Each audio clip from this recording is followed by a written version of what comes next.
Anthony Broom kindly joining us, Wolverine.com on 3 Sports Network.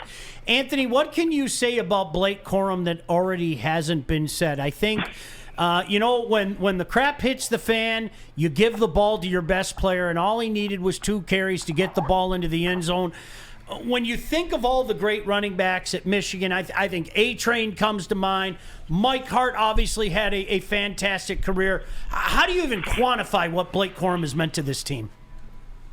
I mean, it's unquantifiable. I mean, this time last year, he was in L.A., except he was coming off knee surgery and starting his rehab and his way back to the field. And fast forward a year later, he's in the Rose Bowl, had obviously 2 touchdowns in the Rose Bowl, had one of the biggest touchdowns in Michigan history in that overtime.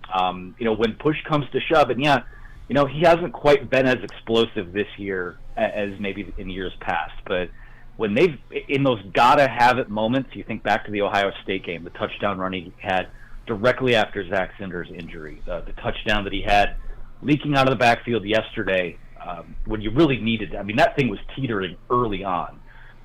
You needed that score to tie up the game early on in the Rose Bowl, and then the one that you had to have late. I mean, this is why he came back to Michigan, and you got to ride guys like that. And I had a feeling he came off the bus yesterday in a Barry Sanders Pro Bowl jersey, and I thought to myself, I'm like, is that going to be symbolic of something? And it was. He put the team on his back, and ultimately, everyone's got one more game left in him now, and that's he's remarkable. I mean, he's up there now with, I forget even running backs. I mean, the Charles Woodsons, the Aiden Hutchinsons, all those Michigan greats. I mean, he's firmly in that tier now.